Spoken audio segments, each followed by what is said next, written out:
So ayan, good morning mga katrops. Panibagong araw at panibagong vlog na naman tayo.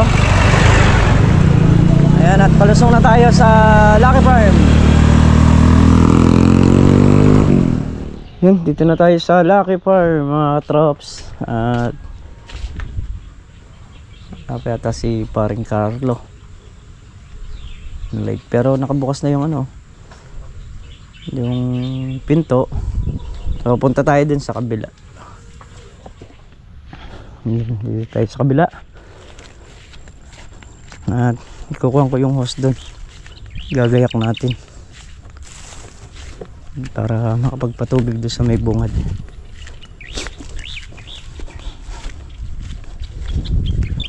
Kamatis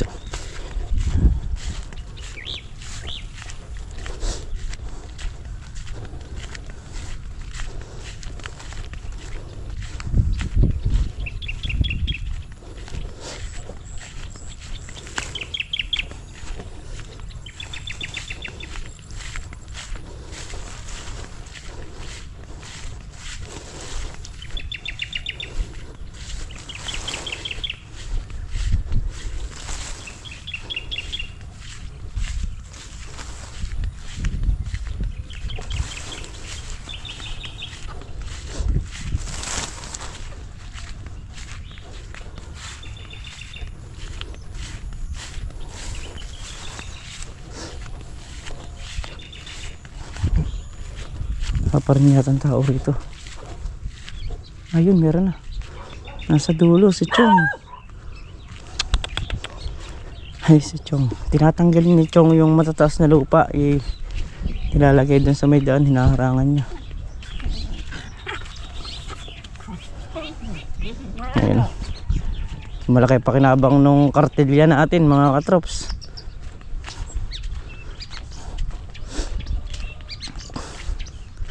Ito kasi nung nagpapagawa ako ng bahay, so binili ko to dahil kailangan talaga paghakot, panghakot-hakot. So ngayon hanggang dito pinakikinabangan siya. Ayun para hindi ko makakatas yung tubig dito sa may daan. Kaya ito nilagay nyo. Ayan, tinasan niya yung gilid para nga naman hindi gukon dito yung tubig pag nagpapatubig siya. Okay. Tapos ito yata yung parting mataas biglang umangat dito yung kaya ayan, tinanggalan niya. Ayos nga naman.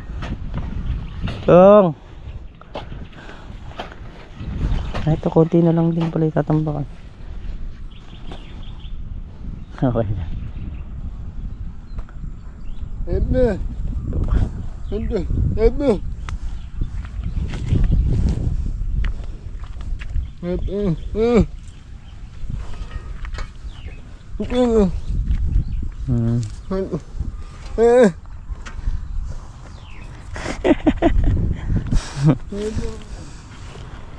Okay nga naman. Tapos dito tinatambakan din niya.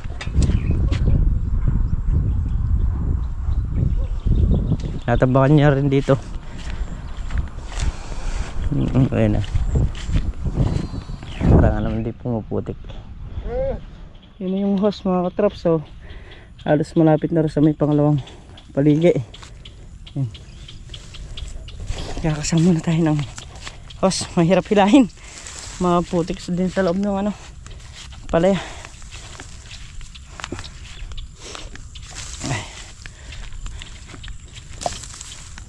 Pero ang pa, dalawang hose pa para sumantsad sa may dulo.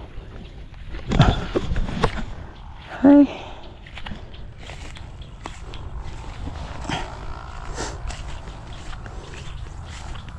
doon na tayo kuko sa gitna. Ayun, meron din dito. Ayun, sa may dulo meron din. May paligi. Tingnan natin to. Pagka ito yung malaking hose, hihilahin na rin natin to. Tapos yung isa rin.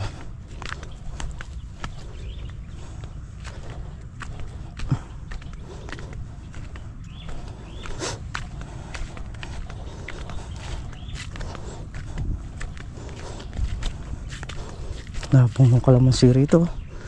Ganda oh.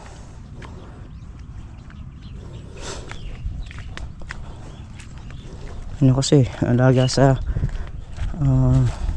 tubig. Tapos pag nag-spray, may sprayan din. Kaya sumasabay siya.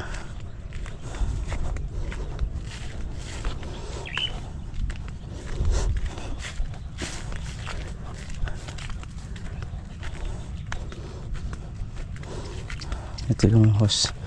Tingnan natin kung hanggang saan. Ayun, nakabaon. Nakapakat sa lupa eh. Kaya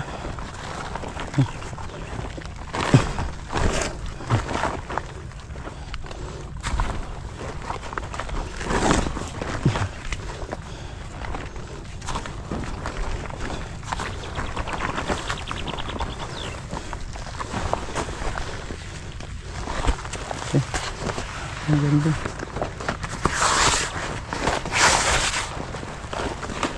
Hirahin na natin to. Kulang pa tayo ng isang hose pa. Yan yung hose, nakalatag na, nakadagtong na yan. So kukuha pa tayo ng isang hose. Kailangan pa natin ng isang hose para makadikuron sa may paligi. Ay, paggagayak lang ng hose meron 1 oras. Kailangan kasi talagang sigurado rin ang pagsadugtungan, ang pagdudugtong ng hose para hindi pa ulit-ulit. Lalong magtatagal ang trabaho pagka pa ulit-ulit. Kaya kailangan pag pinasa mo yung maayos na talaga.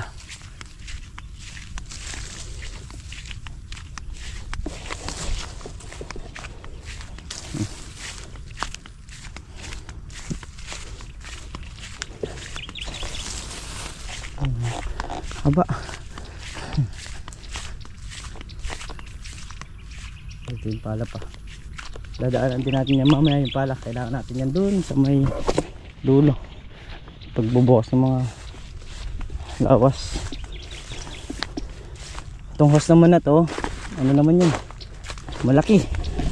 Malaking size. Kailangan natin 8 lang. Nakuha pa tayo ng isang 8 rito. Yun, tapos na tayo magkasa. Ayan na, yung pinakadulo ng hose. Ayan. Papunta dyan, tapos umiikot na pa ganun. Kung pagdudugtong-dugtongin mo to, nasa 4 na hose. Ganun kalayo. Medyo mahirap lang din yung paghihila. Ay. Pahinga tayong bagya, tapos kuha tayo ng diesel para mapaandar natin yung makina. Ay, si Chong nag-init ng tubig.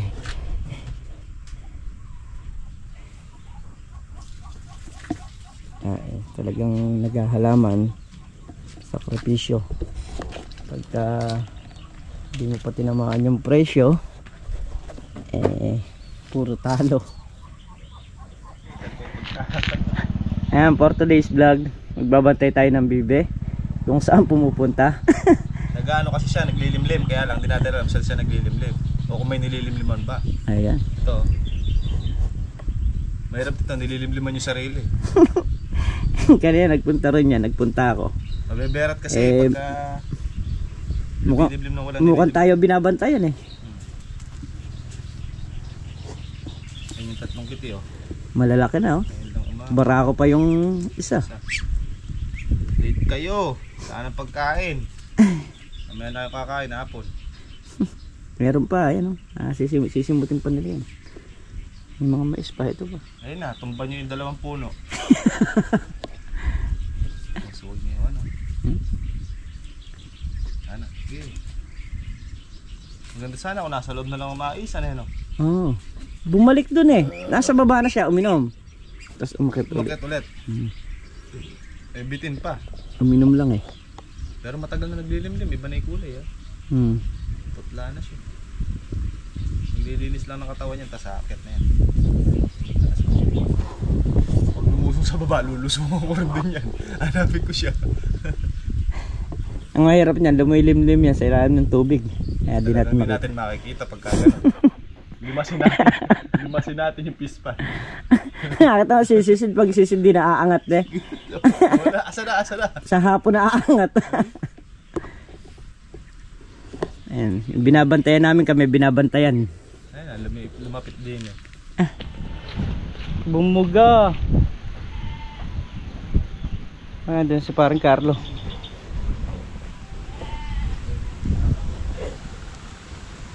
Ano ba yung tubig?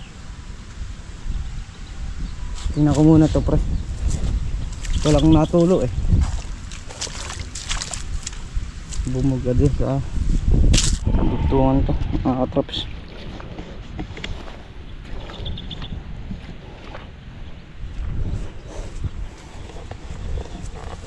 Yun yung bibing minaman-man natin eh.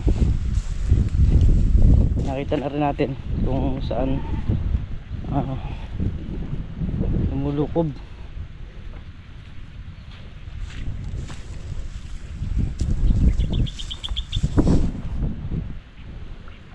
Ito na. Pero saan bumuga? Bungad? Sa pinakabungad doon pa sa tinali nating alambre, siguro natanggal yung tali. Ayun na. Ayun na to.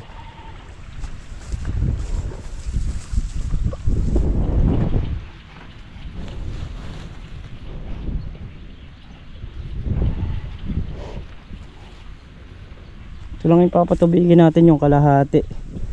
Gawa nung yung mga kamatis dun sa dulo, kukunin muna namin yung mga bunga nya. Kasi yung kamatis pagka magulang ng ganon at nabasa, masisira yung yung bunga. So kailangan munang pakinabangan yung mga kamatis bago natin patubigan yung kalamansi. Total, kailan pa lang naman din tayo nagpatubig doon. Halos ilang araw pa lang doon. Ayun na yung tubig dito. Sumadsad din sa wakas.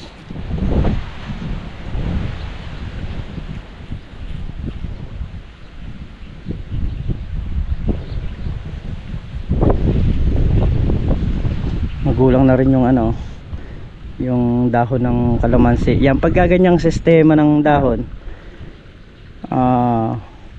pwede nang anuhin yan, pwede nang pabulaklakin pagka ganyan. O pagka ganito naman ang estilo, tapos yung pagpapabulaklak, dapat nyan hindi muna tutubigan niya ng mga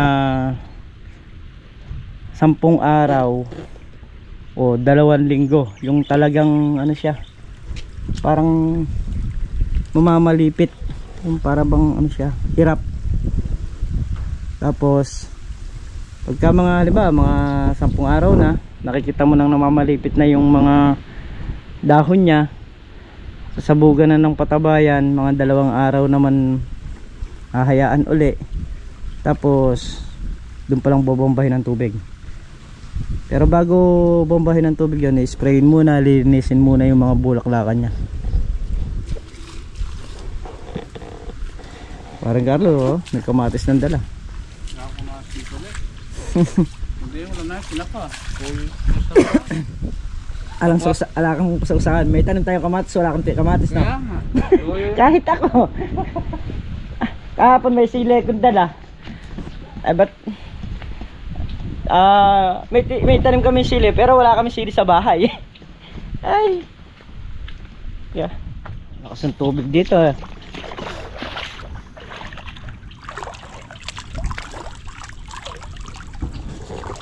Tinitigan ko. Bubukas tayo. Bukas tayo ng lawas.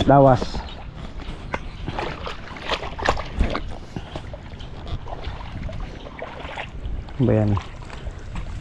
Dito na natin tapat sa sili. Malakas hangin Delikado na naman. Malakas hangin.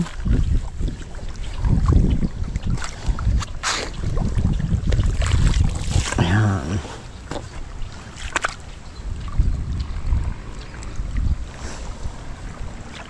Pusok tayo para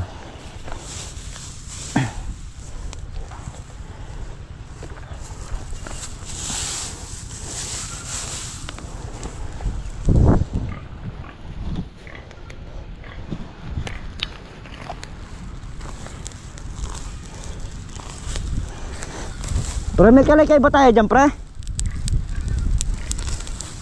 Ah, pre. Ay, kakalikayin ko yung ano, lahat ng pwede nating makalikay, saka natin papausok.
Kalikayin natin, tapos meron tayong basang inilalagay sa ibabaw kaya mausok siya, hindi siya maghahapoy ng dire-diretso.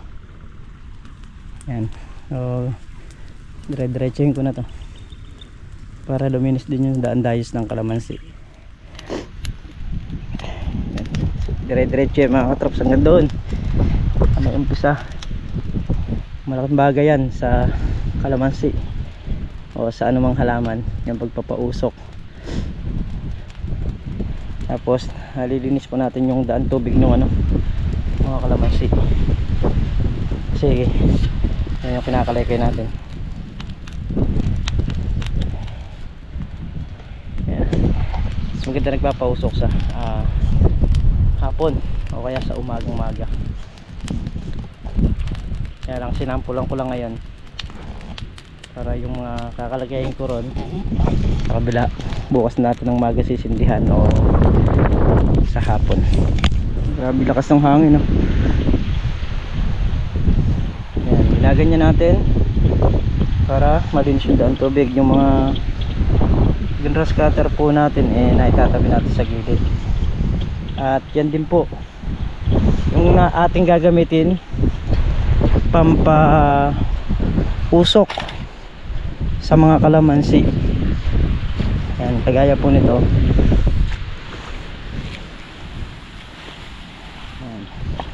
marami rin po yan pagka naipon yung mga ating pinag-grass cutteran.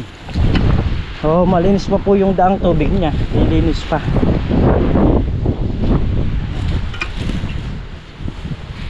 Ito po, isang pampausok na yan.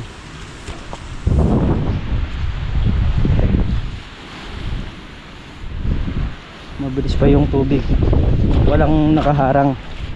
Ayan, ito nakalaykay na natin, ay nasa gilid. Yung kabila, ayan.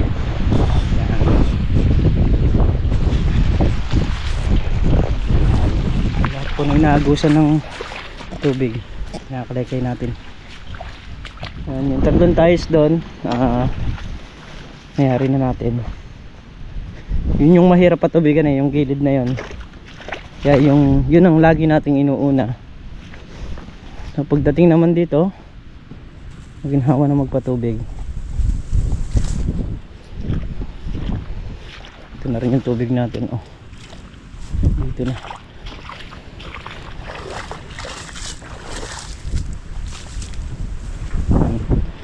Dito na rin. Malapit na rin sa madsad to. Ilang puno na lang.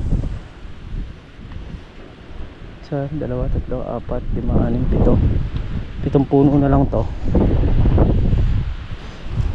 Tapos itong isa, bali 9 na puno pa. Ayan. Dalawa yung tinututukan natin kasi hose na. Nirerekta na natin sa dayos yung hose para mabilis. Ayan, check natin yung tubig mga trops kung hanggang saan na. Ano na kagad, 5 dayos na.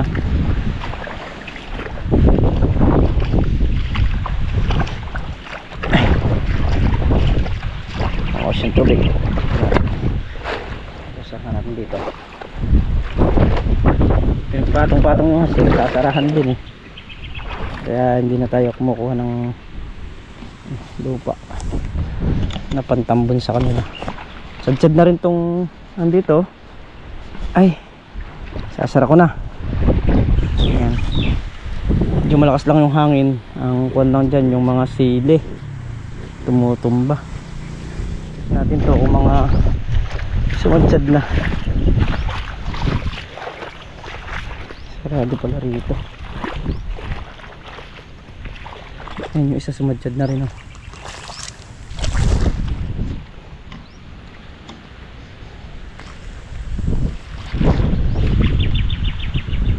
Yung dun sa harapan marami na yung sumadsad na dayos.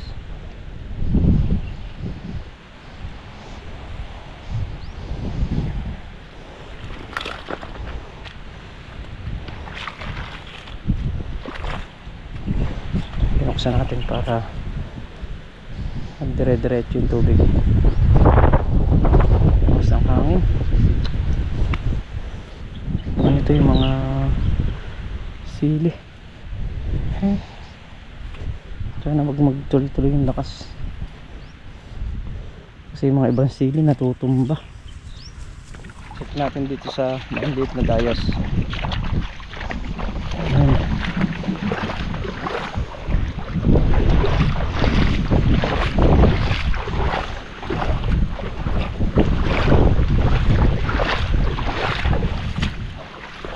Ito kasi ito yung bagsakan ng tubig, kaya lahat ng sobrang tubig sa taas dito bumabagsak kayo, no?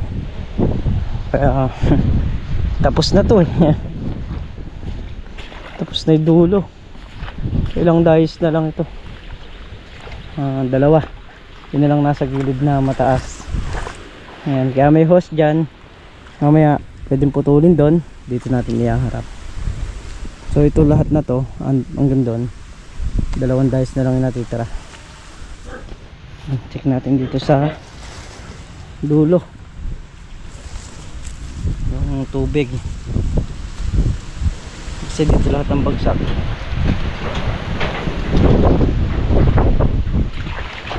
Gaya nito itong dulo na to hindi kita pinapatubigan kasi nga pag dito na bumagsak sa paligid dito na pumapasok, kaya yan yung tubig pa rin.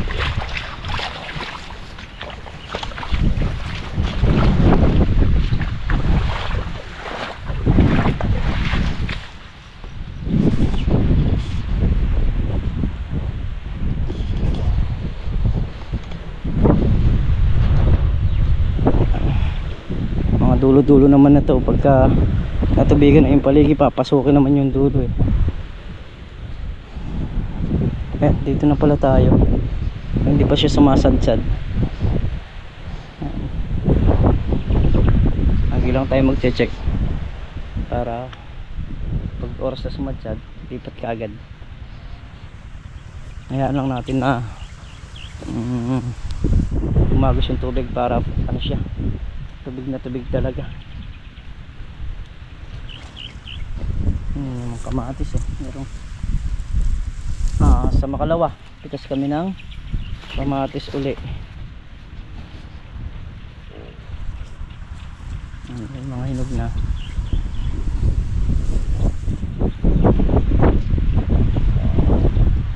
Kuha tayo ng pang tintilan sa kubo. Wala kasing nakatirang kamatis nung pumunta tayo nakaraan.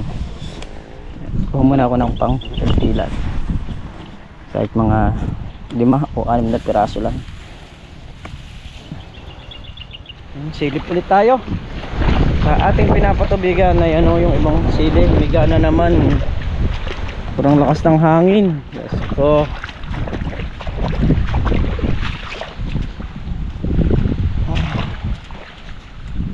Ayun o, humihiga mga traps ko. Humihilig siya. So ito, mas malamang sa sadsad na to kasi nga nasa dayos.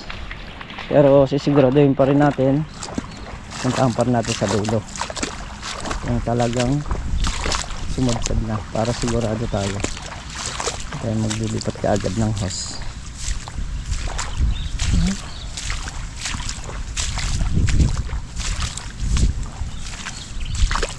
Ang dalawang magkatabihan na natutubigan.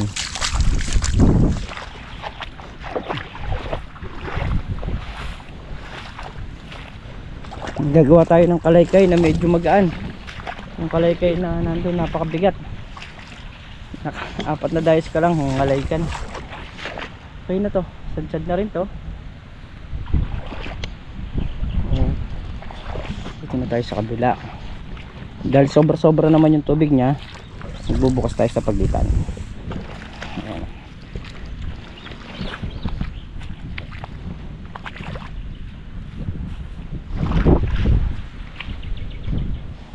Para dito tatapon dais na to. Kalaban.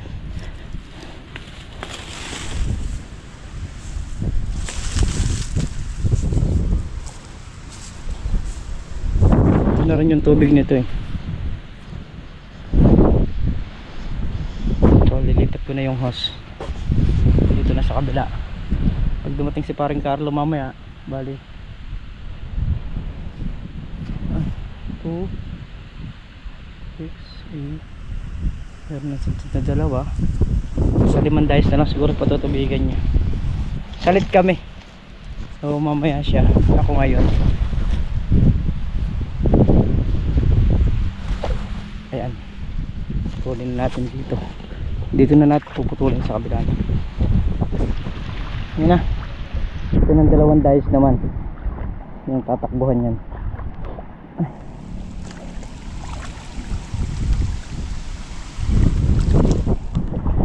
Ito pala walang putulan dito, mahaba yung hose kaya nagpalit tayo.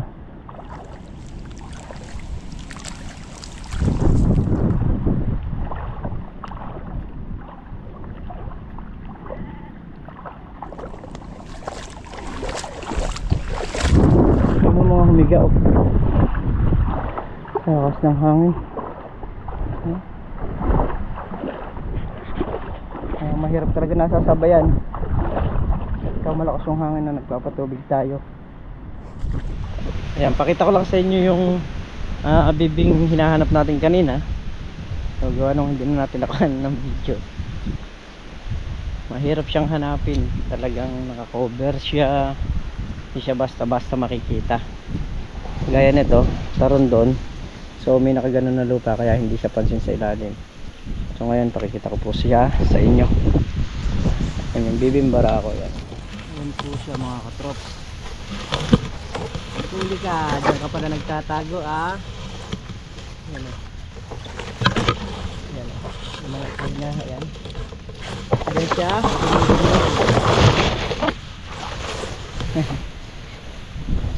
Doon siya nagtatago mga katrops. Kaya hindi siya makita.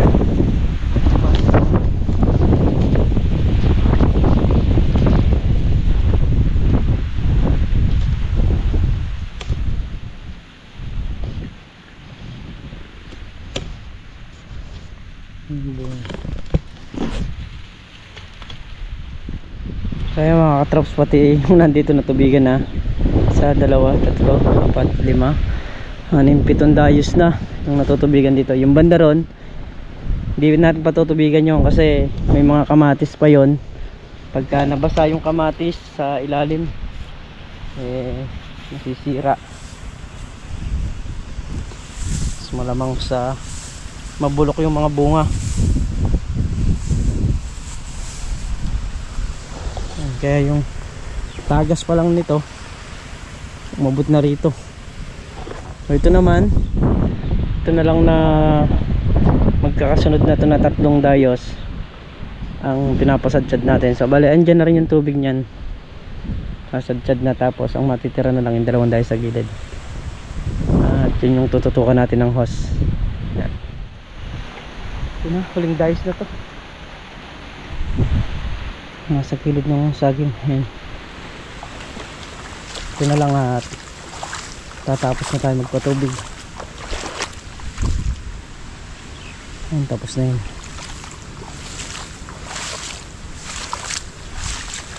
Mabilis lang naman to.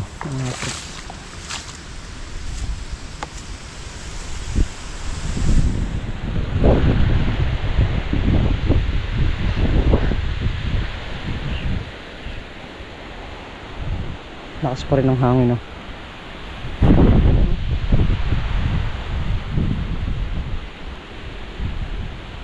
Mga saging. Ayan. Lalo lumakas, oh. Kaya ito yung nakakatakot dito pagka bagong patubig. Siyempre yung mga sili.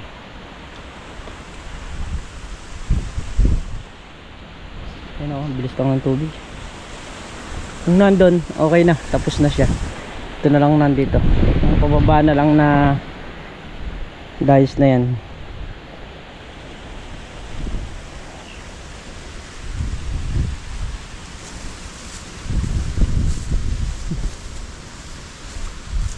Pagka nasadsyad natin to, pwede na tayo magpatay ng makina.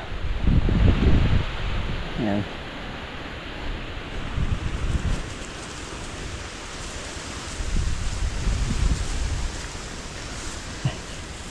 Kakatubigan ko to, bababaran ko ng gusto ng tubig kasi ito yung pinakamataas, ito yung madaling matuyo.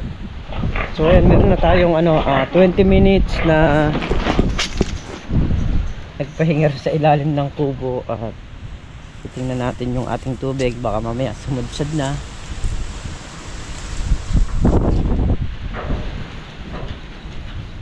Kumbaga sa inuurasan natin para pagka alam natin yung mga 20 minutes ba o 15 minutes, yung pinakagilid lang naman kasi yun yung mahirap patubigan talaga. Ang paligi may tubig na rin.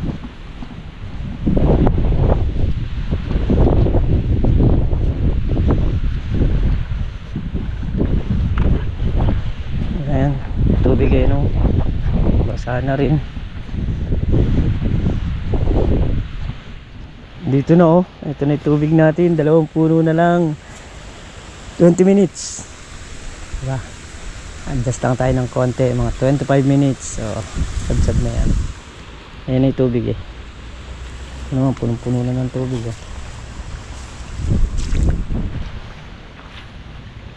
hintayin lang natin sumadsad yun at magpapatay na rin tayo ng makina. Tapos na tayong magpatubig, siguro nasa alas 3 na ng hapon yan. Nakakatapos.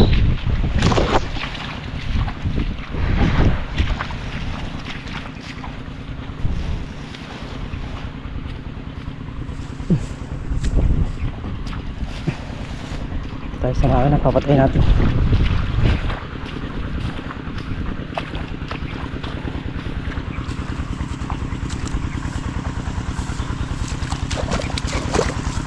Dito walang tagas eh. Bila na to.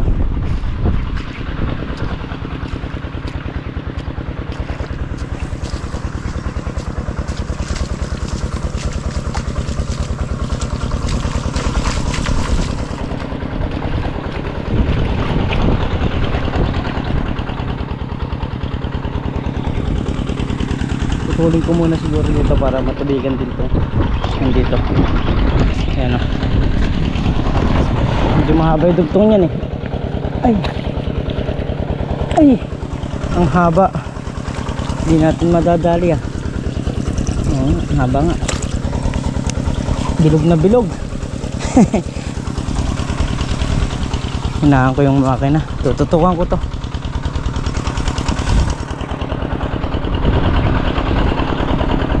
Yan. Hinahan ko yung makina. Nalakas natin ngayon para dito tumakbo yung tubig sa dulo.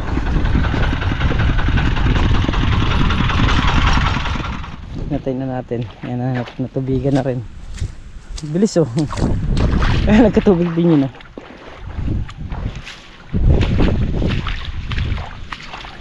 Ayan na, tumatakbo rito yung tubig oh.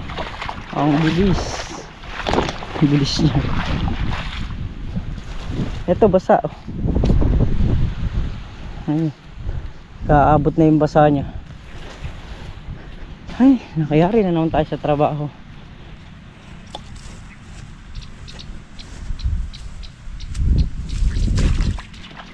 Di natin nakita yung ahas na sinasabi nila rito eh. Ang nakita natin yung bibing lumilimlim.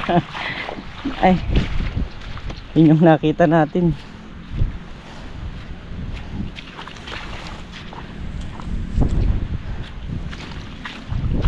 Siguro nakatulog si parang Carlo, hindi nakabalik eh. Dapat kasi magsasalit kami, so pinauwi ko siya ng alas 12 kasi hindi kami nagsaing sa kubo mga katrops. O napilitan ako magluto gawa nung alauna na wala pa siya. Nagsalang tayo ng sinaing. Meron namang itlog na puti dyan. Naglaga tayo tapos pinagsaing na rin natin yung mga aso para bago tayo umuwi eh makakain na yung mga aso. Yan, lalo na yung isang aso rito, yung may anak siyang 4 pero nagpapadede din yun. Kawawa naman kung walang mayat, dedede yung mga anak niya. Kaya kanina kumain tayo, pagyari natin kumain, pinakain na rin natin yung mga aso. At meron pang tira, so ipapakain ko ngayon bago ako umuwi. Ayan. So ayan mga katrops, nandito na tayo sa bahay. So nandito na lamang yung ating simpleng video. At lubos po ako nagpapasalamat sa inyong lahat sa walang sawang suporta nyo, sa pagmamahal nyo sa channel namin. Ayan, ingat po kayo palagi. Sanahan po kayo na. Bawi po sa lahat.